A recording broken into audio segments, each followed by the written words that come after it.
कैसे हैं आप सभी मेरे प्यारे बच्चों। गुजरात हाई कोर्ट में इंग्लिश स्टेनोग्राफर ग्रेड 2 की वैकेंसी जो लास्ट मंथ इसकी लास्ट फॉर्म फिलिंग डेट थी वो खत्म हो चुकी है। 1 महीने से ज़्यादा हो चुका है इसके फॉर्म को फिल किए हुए। अब बारी है इसके डिस्क्रिप्टिव टेस्ट की। आप कहेंगे सर इंग्लिश स्टेनोग्राफर का जो ये पेपर है इसमें डिस्क्रिप्टिव डायरेक्टली कैसे आ गया, इसमें तो पहले MCQ आना चाहिए, ऑब्जेक्टिव टाइप आना चाहिए।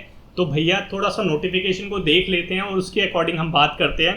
तो जैसे ही आप यहाँ पे देख सकते हैं इंग्लिश स्टेनोग्राफर ग्रेड 2 की वैकेंसी है और ग्रेड 2 की वैकेंसी में सबसे बढ़िया बात क्या है कि ये B ग्रेड की वैकेंसी है, ऑफिसर लेवल की वैकेंसी है। और इस ऑफिसर लेवल की वैकेंसी में टियर ऑफ एग्जाम देख लेते हैं कि भाई कौन कौन से लेवल ऑफ एग्जाम हमें पास करने पड़ेंगे ताकि जो हमारा सिलेक्शन है वो हो जाए। तो यहाँ पे जब आप देखेंगे तो आपको दिखेगा कि 3 टियर यहाँ पे जो 3 टियर ऑफ एग्जाम्स है जो आपको पास करने हैं इस एग्जाम को क्वालिफाई करने के लिए। फर्स्ट जो टियर है वो क्या है, वो है आपका मेंस एग्जाम। यहाँ पे रिटर्न होगा आपका डायरेक्टली, ऑब्जेक्टिव टाइप इसमें एग्जाम नहीं है। रिटर्न में क्या होगा, रिटर्न में है डिस्क्रिप्टिव पेपर। और आप सभी को पता है कि मैं डिस्क्रिप्टिव का टीचर हूँ और यूट्यूब पे एकमात्र टीचर हूँ जो डिस्क्रिप्टिव की प्रिपरेशन करवाता है। तो यहाँ पे इसीलिए मैं आपके लिए वीडियो लेके आया हूँ क्योंकि यहाँ पे सबसे पहला एग्जाम क्या है, डिस्क्रिप्टिव का है, मेरा एग्जाम है। सेकंड, यहाँ पे जब आप डिस्क्रिप्टिव क्वालिफाई कर लेंगे तब आपको अपना स्किल टेस्ट देना पड़ेगा। स्टेनो की वैकेंसी है तो आपको स्टेनोग्राफी का टेस्ट देना पड़ेगा।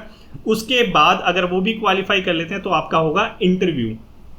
तो ये तीनों स्टेजेस अगर आप पार कर लेते हैं उसके बाद आपका होगा सिलेक्शन। तो बहुत ही अच्छी खबर है आपके लिए क्योंकि जो स्टेनोग्राफर की वैकेंसी भरता है उसको स्टेनो तो आती ही आती है।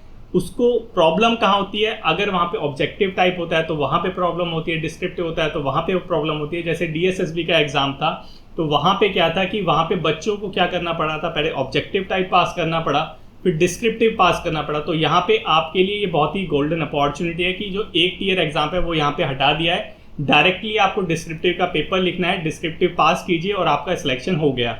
बस आपको एक छोटा सा स्टेनोग्राफर का टेस्ट देना है और एक इंटरव्यू देना है, ठीक है। तो यहाँ पे हम देखते हैं कि डिस्क्रिप्टिव का जो आपका पहला पेपर है वो हाल ही फिलहाल में होने ही वाला है। 1 महीने 2 महीने में इसकी आपकी जो एडमिट कार्ड है वो इश्यू हो जाएंगे और आपको जो NT है वो टाइम भी नहीं देगा पढ़ने के लिए। तो प्रिपरेशन का टाइम अभी है, अभी प्रिपरेशन का टाइम है कि अभी प्रिपरेशन करेंगे तो अब जो हमारा ये डिस्क्रिप्टिव का पेपर होगा बहुत ही ईजी हो जाएगा, ठीक है। तो थोड़ा सा देखते हैं कि डिस्क्रिप्टिव के पेपर में हमारा जो गुजरात हाई कोर्ट है वो क्या क्या पूछने वाला है आपसे। तो जो टोटल मार्किंग रहेगी डिस्क्रिप्टिव के पेपर की वो कितनी रहेगी, 40 मार्क्स का आपका पेपर रहेगा। 40 मार्क्स का पेपर है, 90 मिनट्स में आपको करना है। मतलब क्या है इसका, मतलब ये है कि जो हमारा एस्से होगा, लेटर होगा, प्रेसी होगा, जो ग्रामर होगी वो सभी उनमें नंबर भले ही कम होंगे लेकिन क्वांटिटी उनकी उतनी ही होगी जितनी अदर एग्जाम्स में रहती है। लेट से जो एस्से होगा वो 300 वर्ड्स में आपको लिखना होगा, एक लेटर लिखना होगा, प्रेसी लिखना होगा। तो ये सारी चीज़ें आपकी इस एग्जाम में रहेगी। इनकी जो नंबरिंग है वो थोड़ी कम होगी, लेट से 10 नंबर का आपका एस्से होगा, ठीक है। तो ये सारी चीज़ें हैं, क्या क्या चीज़ें हैं, सिलेबस क्या क्या है इसका थोड़ा सा इसको देख लेते हैं। सबसे इंपॉर्टेंट है इसमें एस्से राइटिंग, ठीक है। एस्से के अंदर जो मेरे बच्चे हैं मोर और लेस उनका हाथ थोड़ा सा तंग रहता ही रहता है। क्यों रहता है कि जो हमारे जो B ग्रेड तक के जो एग्ज़ाम्स होते हैं उसमें SSC लेवल के जो एग्ज़ाम्स होते हैं उसमें क्या होता है, बच्चे मोर और लेस क्या करते हैं, अपना ऑब्जेक्टिव टाइप की प्रैक्टिस करते रहते हैं। लेकिन ऐसी जो वैकेंसी निकलती है वहाँ पे वो बच्चे इलेमिनेट हो जाते हैं, एकदम से ही हट जाते हैं क्योंकि उनको ना तो स्टेनोग्राफी आती है ना तो उनको आती है डिस्क्रिप्टिव की प्रैक्टिस, ठीक है। डिस्क्रिप्टिव में लिखना आना चाहिए। तो ये सबसे पहले वहाँ पे एस्से रहता है और एस्से ही डिसाइडिंग फैक्टर होता है, यही डिसाइड करता है कि भाई आपका सिलेक्शन होता है या नहीं होता। उसके बाद आती है आपकी लेटर राइटिंग।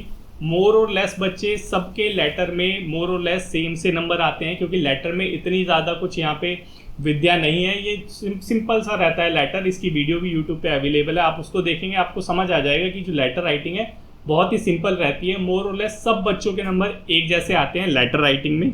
उसके बाद आता है प्रेसी राइटिंग। प्रेसी राइटिंग में भी ज़्यादा डिफरेंस नहीं क्रिएट होता, थोड़ा बहुत होता है, ज़्यादा डिफरेंस प्रेसी राइटिंग में क्रिएट नहीं होता। 2-3 नंबर का यहाँ पे डिफरेंस क्रिएट होता है बच्चों के बीच में।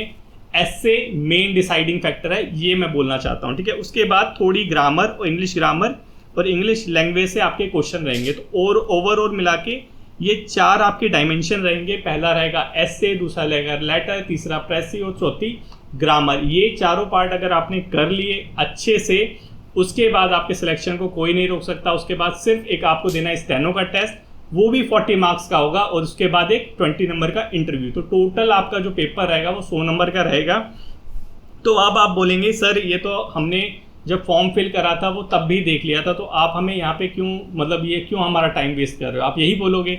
तो मैं यहाँ पे आपको इसलिए लेके आया हूँ क्योंकि ये जो हमारा डिस्क्रिप्टिव का पेपर है, इस डिस्क्रिप्टिव के पेपर की प्रिपरेशन के लिए मैंने DSSB को जब पढ़ाया था, अपना बैच लिया था, उसके अंदर एक प्लेलिस्ट बनाई थी 0 to हीरो, ठीक है। वो एस्से राइटिंग की प्लेलिस्ट है, वही प्लेलिस्ट CSIR के बच्चों ने देखी थी, वही प्लेलिस्ट IB के बच्चों ने देखी थी। तो ये जो प्लेलिस्ट है मोर और लेस बहुत ही डिसाइडिंग फैक्टर है एस्से राइटिंग के अंदर, ठीक है। इसी में जब CSIR का बैच चला था तो लेटर राइटिंग और प्रेसी राइटिंग के लिए भी वीडियो बनाई थी, वो भी इसी जो प्लेलिस्ट है, यूट्यूब पे ये प्लेलिस्ट है, डिस्क्रिप्शन में मैं इसका जो लिंक है वो प्रोवाइड करा दूंगा। यही प्लेलिस्ट आपको वहाँ पे भी काम आएगी। तो एक चीज़ मैं बोलना चाहता हूँ, क्योंकि बच्चे क्या होते हैं एस्से राइटिंग के अंदर बहुत घबरा जाते हैं, ठीक है, इधर उधर बैच वगैरह ज्वाइन करते हैं, इधर से PDF लेते हैं, उधर से PDF लेते हैं, रखते रहते हैं। तो वहाँ पे उनको समझने की ज़रूरत है एस्से राइटिंग क्या चीज़ है, आपकी अंडरस्टैंडिंग है, ना कि रट्टाफिकेशन है, ठीक है। आपको जो समझ आता है जिस टॉपिक के बारे में, वही आपको एस्से में लिखना होता है। लिखने का थोड़ा तरीका होता है, वो सारी चीज़ उस प्लेलिस्ट के अंदर बता रखी है।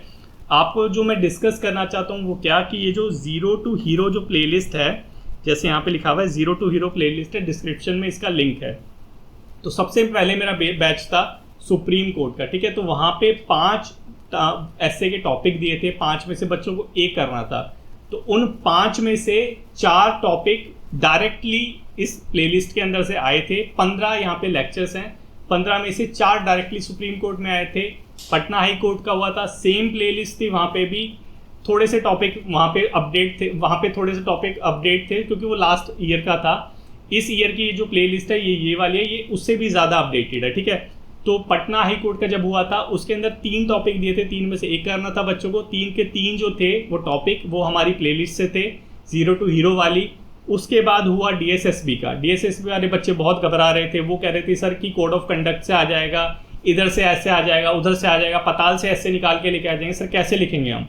तो उसका जब पेपर हुआ तो उसके पेपर में बच्चों ने देखा कि सिर्फ एक ऐसे दे रखा था, सिर्फ वहाँ पे ऑप्शन ही नहीं था DSSB के एग्जाम में, तो वहाँ पे सिर्फ एक ऑप्शन दे रखा था, और वो जो एक ऑप्शन था वो भी हमारी प्लेलिस्ट से था।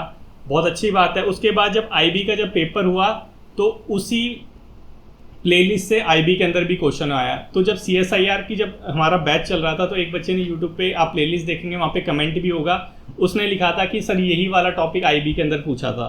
तो ये कहने का क्या मतलब है, कहने का मतलब ये है कि ये जो 15 लेक्चर हैं बहुत ही इंपॉर्टेंट लेक्चर है, फ्री में आपको अवेलेबल है। आप देखिए इसे, थोड़ी मेहनत खुद कीजिए और इस एग्ज़ाम को क्वालिफाई कीजिए, ठीक है। तो ये तो मैं आपके लिए लेके आया हूँ फ्री में चीज़। अब यहाँ पे मैं कुछ बेचूंगा आपको, खरीदना चाहो खरीदो, नहीं खरीदना चाहो मत खरीदो, ठीक है। यहाँ पे है एक मेरा कोर्स डिस्क्रिप्टिव इम्प्रूवमेंट प्रोग्राम, ठीक है। वो क्या चीज़ है डिस्क्रिप्टिव इम्प्रूवमेंट प्रोग्राम?